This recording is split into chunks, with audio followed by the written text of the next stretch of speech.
The HOA president lost her mind when I flat out refused to let her onto my farmhouse. I'd only moved into my dream home in Willow Creek, Tennessee a few months ago, craving a peaceful life, but then she showed up. The HOA president, Maggie in the flesh, stood in front of my farmhouse, demanding to come in like she owned the place. When I refused, her face twisted with rage, and I knew trouble was just beginning. Before diving into the story, comment where you're watching from, and don't forget to subscribe so you never miss the latest video. I liked the quiet, the sound of the wind rustling through the fields instead of blaring car horns. Even so, I wasn't exactly thrilled to learn this area had an HOA. I'd heard about it before signing the paperwork to buy the house, but I figured I could steer clear of any trouble. Then I heard about Maggie Hensley, the HOA president, the guy who sold me the place. An old man with silver hair warned me about her before handing over the keys. Maggie's the type who thinks she's got the right to control everything, he said, his voice heavy with implication.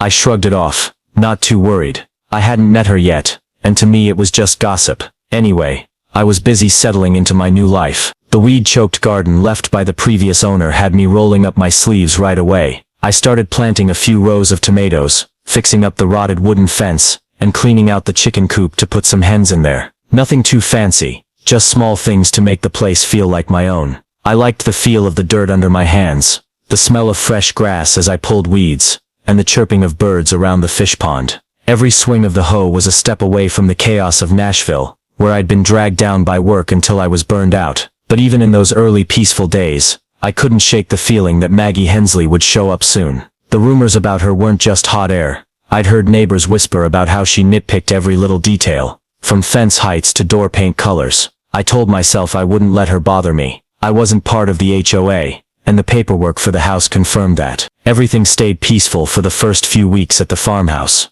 I spent my days out in the garden, watering the young tomato plants, fixing up the wooden fence some more, and enjoying the feel of dirt sticking to my hands. The crowing of the chickens from the newly cleaned coop rang out every morning. I started thinking, maybe the rumors about Maggie were just neighbors exaggerating. Maybe she was too busy controlling other people to bother me. But I was wrong. One afternoon, I was watering the vegetables when I heard a sharp knock on the door. I stopped, set the watering can down, and wiped the sweat off my forehead. I wasn't expecting anyone. Neighbors in Willow Creek rarely dropped by unannounced. I walked inside, hesitating a bit, then opened the door. Standing there was a middle-aged woman, dressed like she just stepped out of a real estate office. A beige business skirt, shiny high heels, and a clipboard tucked tight under her arm. Her hair was pulled up in a high bun, her sharp eyes peering out from behind thin-framed glasses. I knew right away this was Maggie Hensley. "Hello there," she said, her tone both sugary and commanding, like an old friend trying to assert authority. "I'm Maggie Hensley,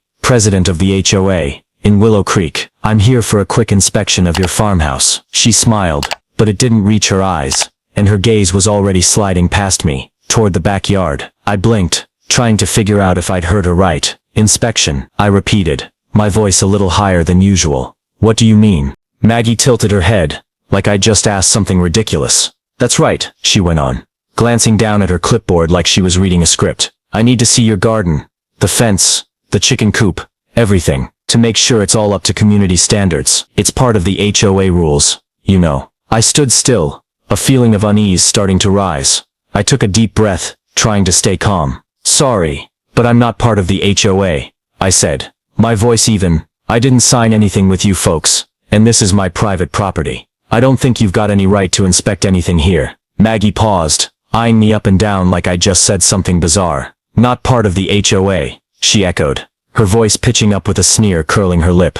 "That doesn't matter. I'm the president, and I'm responsible for keeping up standards across all of Willow Creek. I've got the right to inspect any property in this area." I felt the heat rising to my face. "No, you don't," I shot back, stepping forward a bit to block the doorway, keeping her eyes from prying further inside. "This is my property, and I didn't invite you in. I'm asking you to leave." Maggie stiffened, her fake smile vanishing, her face flushed red, her lips pressing into a tight line. "You can't just refuse an inspection," she snapped, her voice sharp as a knife. "You think this is some free-for-all? You need to comply, or there'll be consequences." She tapped her pen on the clipboard, like she was jotting down my sins. I crossed my arms, standing firm. "I don't have to comply with anything," I said, my voice tougher now. "You've got no authority to come in here without permission. Leave, right now." Maggie huffed, glaring at me with fury. "Fine," she said, spinning on her heel, her high heels clacking loud on the wooden porch. "But I'll be back,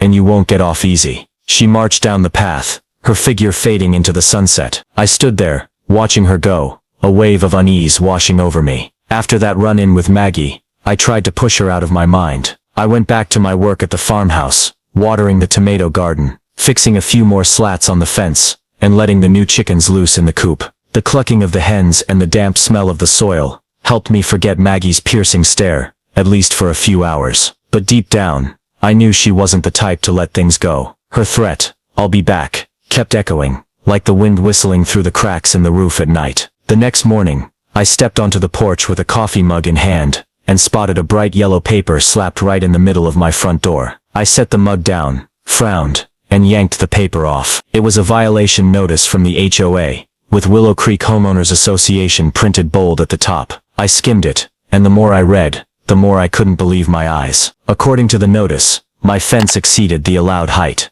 The chicken coop caused noise pollution, and my vegetable garden wasn't pre-approved. It ended with a warning about potential fines if I didn't fix it within 7 days. I laughed, but it was a laugh full of frustration. What kind of joke was this? I took the paper inside, set it on the kitchen table, and read it again, thinking maybe I'd missed something sensible. But no, it was all absurd to the point of ridiculous. I wasn't part of the HOA. The paperwork for the house made that crystal clear. This farmhouse was outside their jurisdiction, and I had no obligation to follow any of Maggie's rules. I folded the paper up, shaking my head. This was obviously her move, a way to get back at me for refusing her inspection the day before. I grabbed my phone, snapped a picture of the notice, and sent it straight to Tom Bradley, the lawyer in Willow Creek who'd helped me close the deal on the farmhouse. Tom was a no-nonsense guy, not one for beating around the bush, and I knew he'd give me straight advice. While waiting for him to reply, I headed out to the garden, trying to stay calm by pulling a few weeds. But with every swing of the hoe, I kept picturing Maggie's smug face as she stuck that paper on my door. I couldn't wrap my head around why she had the time to mess with someone who had nothing to do with her association. My phone buzzed. Tom texted back, "Send me that pic right now." Sounds like Maggie's scare tactics.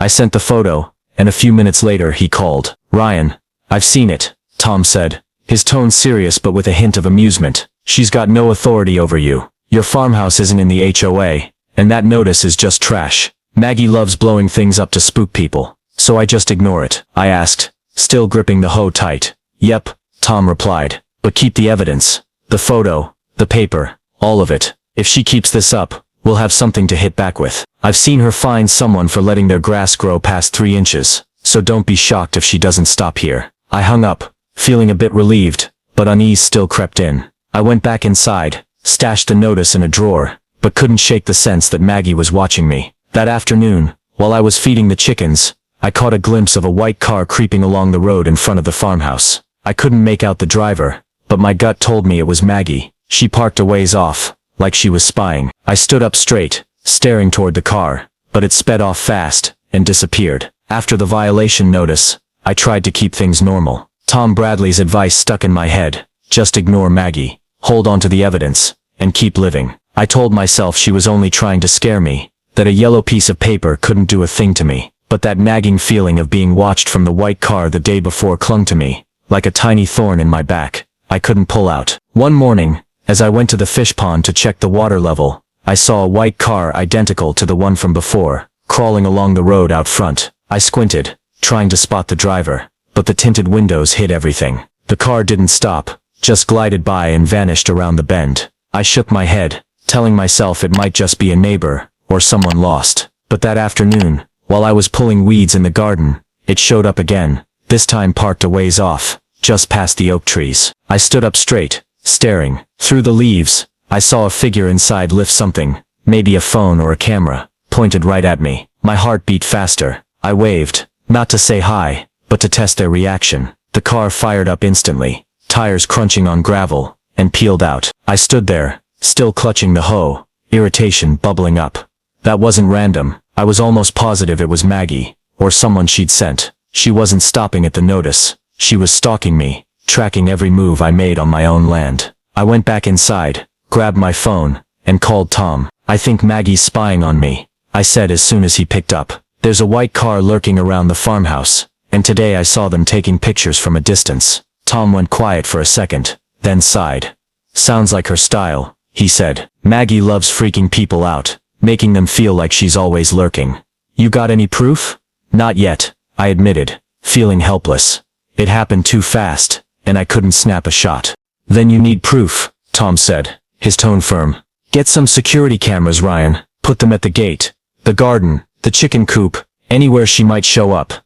If Maggie crosses the line, you'll have what you need to take her to court. Don't let her think you're an easy target. I hung up feeling a mix of anger and resolve. I didn't want to turn my farmhouse into a fortress. But Tom, I needed to protect myself. That afternoon, I went online and ordered a simple security camera set. A few outdoor ones that could record at night. While waiting for them to arrive, I couldn't sit still. I went out to the garden, pretending to water the plants. But my eyes kept darting to the road. The white car didn't come back. But I knew Maggie wasn't done with me. That night, I lay in bed, listening to the crickets chirping outside the window, but I couldn't sleep. I kept thinking about Maggie's eyes that day she came by. The way she tapped her pen on that clipboard, like she was sentencing me. She didn't just want control, she wanted me to bow down, to be afraid. I clenched my fists under the blanket, telling myself I wouldn't let that happen. The next day as I stepped out to the chicken coop, I saw something that made my blood boil. One of the chickens, the brown hen I just bought, was lying dead near the fence, its neck twisted. There were no signs of a fox or stray dog, just a few small shoe prints in the soft dirt nearby. I looked around, my heart pounding. Maggie had done this, or had someone do it. I didn't have direct proof, but I was as sure of it as I was of the sun rising every morning. I went back inside, grabbed my phone, snapped pictures of the scene, and texted Tom. She just killed one of my chickens. After the chicken got killed, I couldn't stay calm like before. I buried it near the oak trees, my hands shaking with anger, then spent the whole morning checking around the farmhouse for more signs. The small shoe prints in the dirt were still there,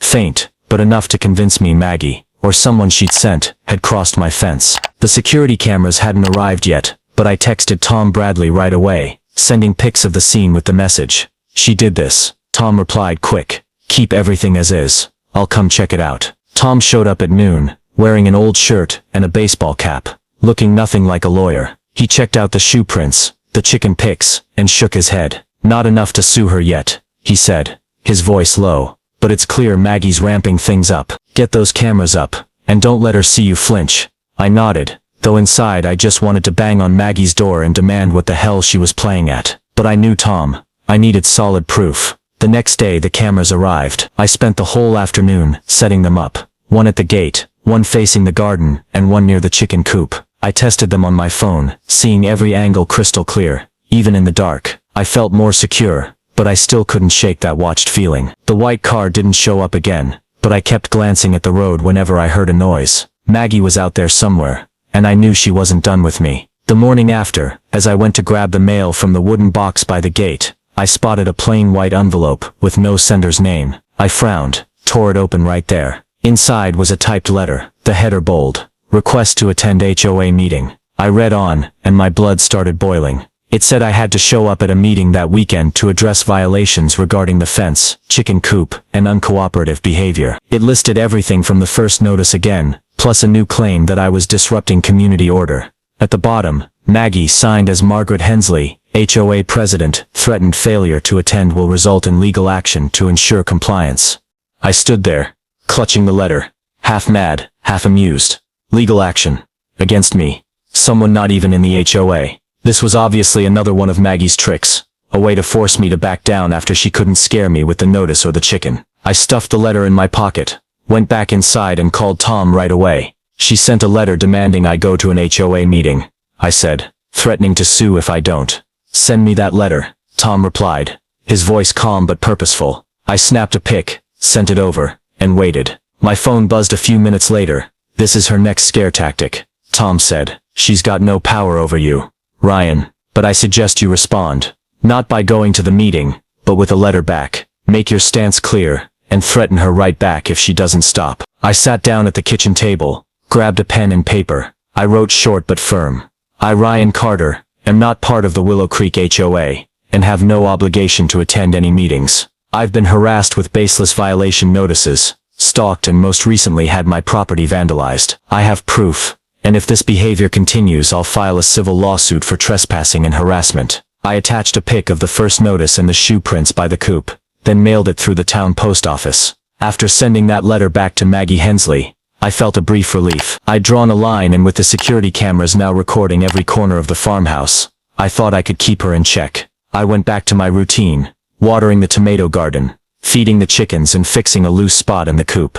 The clucking of the hens and the fresh grass smell let me forget Maggie's shadow for a bit, but I still checked the cameras on my phone every night, like a new habit. The white car didn't show up again, and I started hoping my letter had made her back off. But I was wrong. One morning, as the sun peeked over the oak trees, I stepped onto the porch and sensed something off. The air was too still, no chicken crowing like usual. I bolted to the coop, and what I saw made my heart sink. The gate was busted open, hinges dangling like someone had yanked it hard. Chickens were scattered across the yard, some clucking in panic, and as I looked closer, I saw another one dead near the fence, neck twisted just like the last one. I knelt down, hands shaking, then glanced at the garden. The tomato rows I'd tended so long were trampled, plants flattened, ripe fruit squashed into the dirt. I shot up, blood rushing to my head. This wasn't an accident. I ran inside, grabbed my phone, and opened the camera app. Last night's footage showed a figure in a dark coat and hood creeping near the coop at midnight. They used something, maybe bolt cutters, to break the gate, then stomped through the garden, wrecking everything. The angle wasn't close enough to show a face, but the petite build and confident stride told me it was Maggie. I rewatched it, anger mixing with fear. She'd crossed the line, not just harassment, but outright vandalism. I called Tom Bradley right away, my voice trembling as I recounted what I'd seen. She trashed my coop and stomped my garden. Tom, I've got video, but no clear face. Tom went quiet for a moment, then said, "Send me that video now. This is the proof you need to sue her for trespassing and property damage. But first, call the cops. They need to document this." I followed Tom's advice. Sergeant Laura Evans from the Willow Creek Police Station showed up within an hour, in a dark blue uniform, notepad in hand. I took her to the coop and garden, pointing out every detail: the broken gate, the dead chicken, the wrecked plants. Laura watched the video on my phone, frowning. "This was definitely deliberate," she said, scribbling fast. "But no face makes it tough to pin down. Got any suspects?" "Maggie Hensley?" I said without hesitation. "She's the HOA president. Been harassing me since I moved in. I've got more proof. Violation notices, threatening letters, pics of her snapping shots from afar." Laura nodded, jotting more down. "I'll file a report and look into it. If you get anything tying her directly to this, bring it to the station." She left, leaving me standing amid the wreckage of my garden and coop. I looked around at the place I'd once thought was my peace, now violated completely.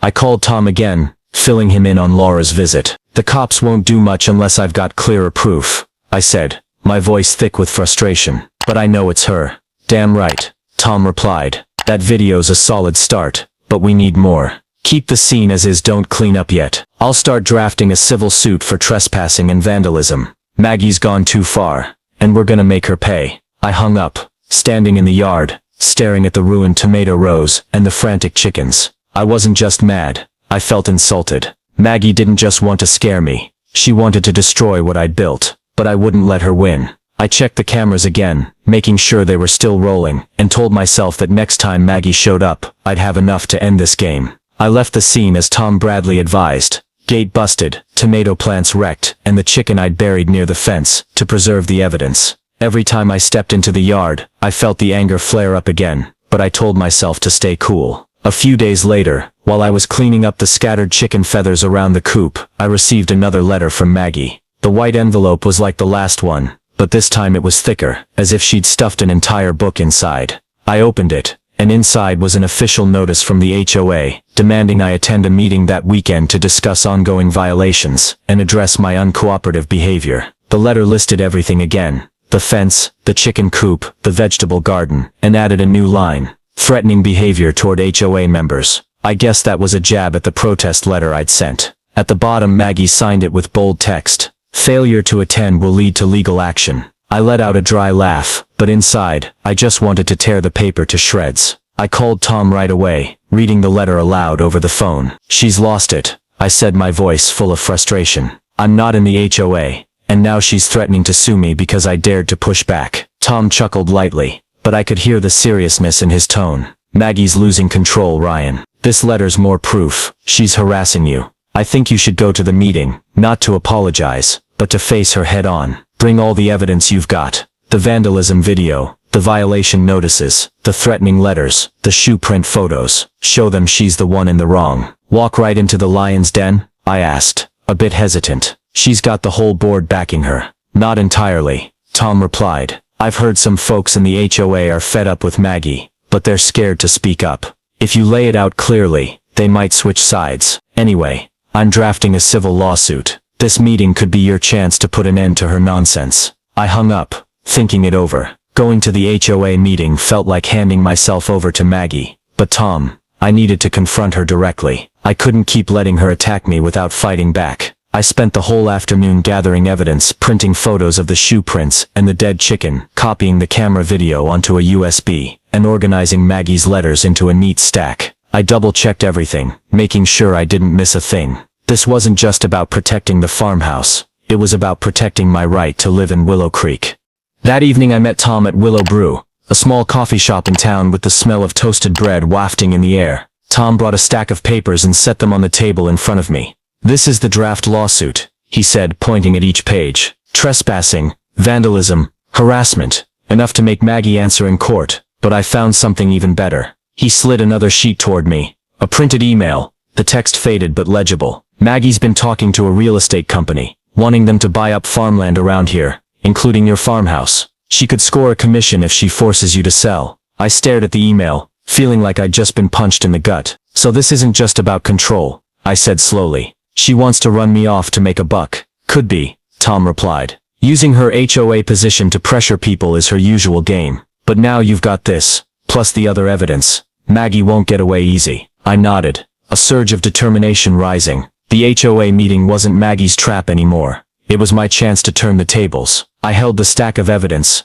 picturing Maggie's face paling as I laid it all out. The day of the HOA meeting came faster than I expected. I stood in front of the mirror, adjusting my shirt, hands gripping the stack of evidence, shoe print photos, the vandalism video, the threatening letters and a copy of the email Tom dug up about Maggie and the real estate company. I took a deep breath, telling myself I was ready. This wasn't just about defending the farmhouse. It was about proving Maggie couldn't do whatever she wanted. I drove to the Willow Creek Community Center, a small building with wooden walls and the faint smell of old coffee in the air. As I walked in, I felt everyone's eyes snap to me. The meeting room was packed. About 24 people sitting on folding chairs, whispering to each other. Maggie stood at the front, wearing a navy business skirt, her clipboard in hand like a weapon. She glanced at me, her lips pressing into a thin line, but said nothing. I recognized a few faces. Mr. Fred Gibbs, an older man with silver hair, and Mrs. Susan Lyle, a middle-aged woman who always nodded along with Maggie. I picked a seat near the door,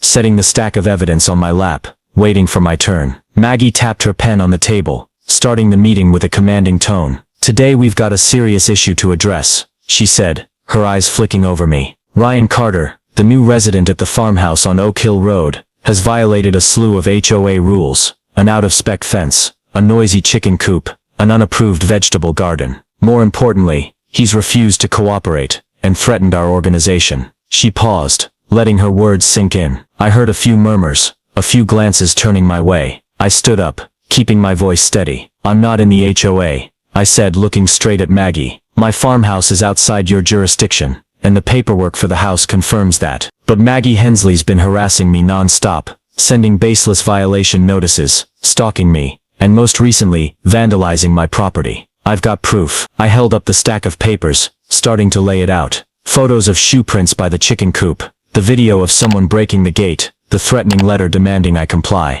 I finished with Maggie's email to the real estate company. She's not just trying to control, she's trying to force me to sell my land for a commission. The room went quiet for a moment. Then Maggie smirked, her voice shrill. You're making up stories to stir trouble, she said, turning to the board. He's got no right to be here, but I still invited him to settle this. Instead of cooperating, he's slandering me. This is unacceptable behavior in our community. Mr. Fred Gibbs nodded, chiming in.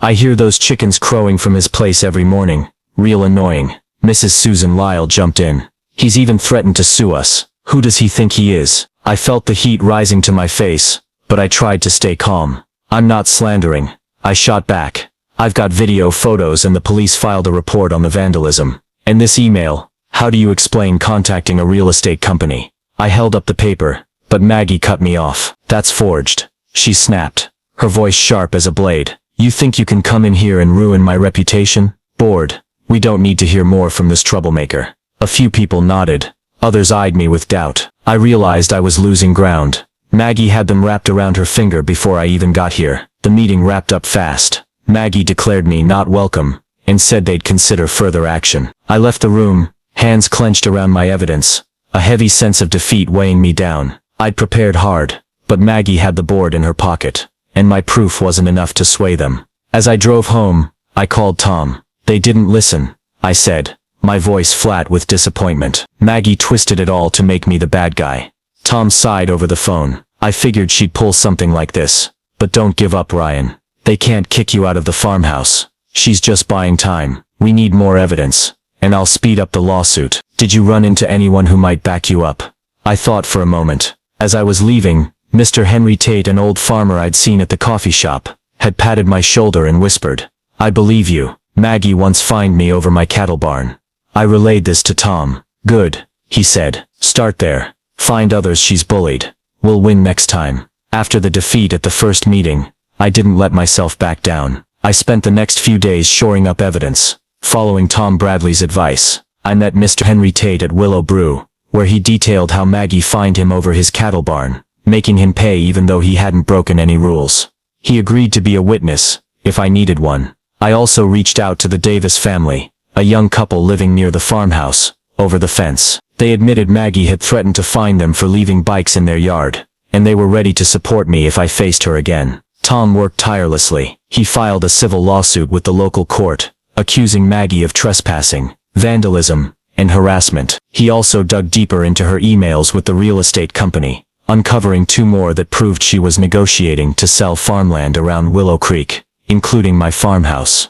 With the new evidence, Tom called me. We've got enough to take her down, he said. The HOA just announced an emergency meeting, probably worried about the lawsuit. This is your shot.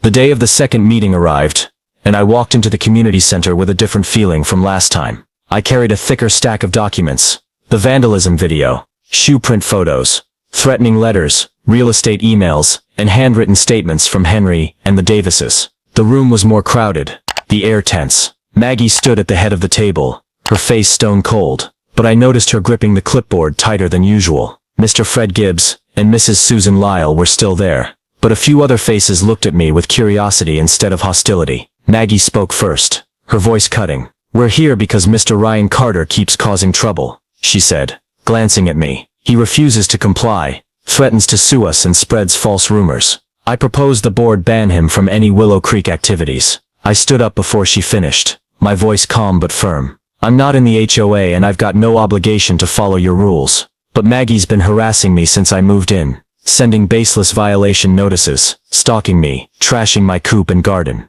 I've got proof. I held up the USB. This is video of someone vandalizing my property that night. The build matches her. I plugged the USB into the board's projector and played the video. The hooded figure appeared breaking the coop gate, stomping the garden. Murmurs filled the room. Maggie cut in, her voice shrill. That's not me. He's fabricating this to slander me. Really? I replied, pulling out the shoe print photos. These were at the scene, small size, matching the shoes she wears. And this, her threatening letter demanding I comply, even though I'm not in the HOA. I set the letter on the table, then held up the real estate emails. And here's proof she's been contacting a real estate company to sell my land and others for a commission. This isn't about community standards, it's her personal gain. The room erupted in debate. Mr. Fred Gibbs growled. Those emails could be fake. But another voice, Mrs. Ellen Hayes, someone I'd never met, stood up. I've gotten absurd notices from Maggie too. I want to see those emails. I handed them over, and she read aloud.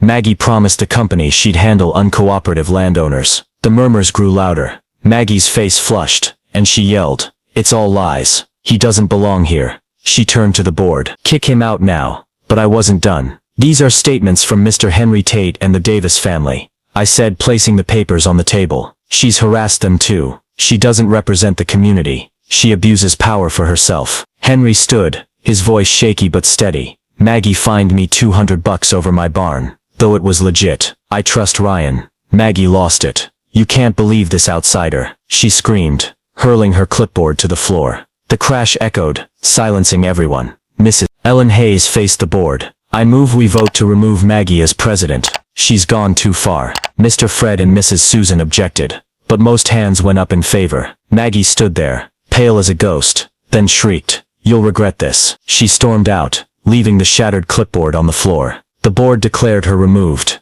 and I exhaled, feeling a weight lift. But as the room clapped, I caught Maggie's hateful glare through the window before she vanished. I left the meeting, driving home under the evening sky. Tom called right after. "You did it," he said, his voice upbeat. "The cops are looking into the vandalism based on the video too. Maggie's done." I nodded, though he couldn't see. "Thanks, Tom, but I've got a feeling she's not giving up." After that second meeting, the vibe in Willow Creek seemed to shift. Maggie was ousted as HOA president, and I heard the board was reviewing all the rules to prevent a repeat of her actions. I got back to the farmhouse that night, sitting on the porch, gazing at the starry sky, and listening to the crickets chirping lively. For the first time in weeks, I felt I could breathe easy. I'd fought for this place, for the tomato garden, the chicken coop, and the peaceful life I'd chosen. But Maggie's hateful stare as she left the meeting still haunted me. I didn't let the wind make me drop my guard. The next morning I started fixing what Maggie had wrecked. I rebuilt the coop gate, bought a few new chickens to replace the ones she'd killed, and replanted a fresh row of tomatoes. My hands were caked with dirt, sweat dripping down my forehead, but I smiled. Every swing of the hoe, every chicken released into the coop was a statement that this farmhouse was mine, and no one, not even Maggie Hensley, could take it from me. To thank those who'd backed me, I threw a small barbecue in the farmhouse backyard. Mr. Henry Tate brought a keg of home-brewed beer, the Davis family brought pies, and Tom Bradley showed up with a triumphant grin. We sat around a fire pit, laughing about how Maggie threw her clipboard at the meeting. Henry recounted her finding him over his barn, and everyone cracked up. "You did what no one dared, Ryan," Henry said, raising his beer can. "Maggie's history now." I nodded, but a sliver of unease lingered inside. Tom updated me on the lawsuit. "The cops reviewed the vandalism video," he said, chewing a bite of barbecue. "Not enough to arrest her, but with the civil suit, Maggie's facing court. She's got no power in the HOA anymore, and the real estate company cut ties with her." I breathed easier, relieved. Though I couldn't put her behind bars, I'd reclaimed my peace, at least for now. The days after passed quietly. I woke each morning, fed the chickens, watered the garden, and sat by the fish pond with a rod, soaking in Willow Creek's stillness. The white car stopped circling, and I didn't see Maggie anywhere. Neighbors started greeting me warmer, like my win was theirs too. I felt I truly belonged here.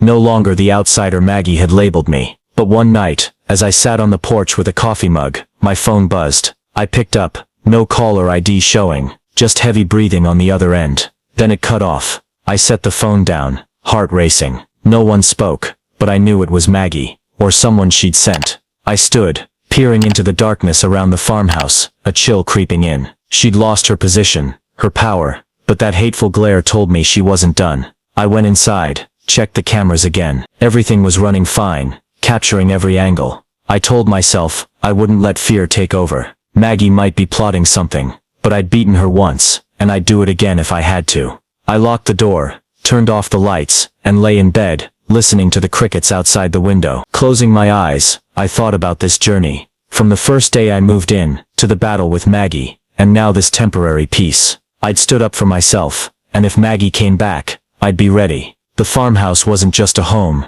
it was my victory. I smiled, drifting to sleep, knowing I'd found my place in Willow Creek. The story Karen HOA president loses her mind when I refuse to let her onto my farmhouse reflects a very real slice of life in the US today. The tension between individual rights and pressure from community groups like the HOA Homeowners Association. In the story, Ryan Carter moved to a farmhouse in Willow Creek, Tennessee for peace, but faced Maggie Hensley, an overreaching HOA president, who went from sending violation notices, to stalking, to trashing my chicken coop and tomato garden. This fight wasn't just about property, it was about personal freedom, a core American value often captured in the "don't tread on me" spirit. Maggie stands for a type you sometimes see in modern American neighborhoods, folks wielding petty authority to impose their will, even for personal gain, like her scheme to sell land to a real estate company. The lesson here is specific and practical for real life in America today. First, like I did with Tom Bradley's help, know your legal rights. My house papers proved I wasn't in the HOA, giving me ground to resist. Second, gathering evidence is key. From camera footage of Maggie's vandalism to her real estate emails, I turned anger into real leverage. Finally, finding allies in the community, like Henry Tate and the Davises, flipped the script, showing that in America, collective strength can shield individuals from overreach. The advice when facing unfair pressure: don't just stay quiet or give in, be patient, prep hard and lean on the legal system, and your neighbors. Maggie lost because she ignored that, and I won because I used it. A hands-on lesson for anyone navigating today's American society, where personal rights and community duty always need balancing. If you liked my story about fighting to protect my farmhouse from Maggie Hensley, subscribe to the channel so you don't miss the next community drama. Thanks for watching, and see you in the next video, with more wild tales from Willow Creek.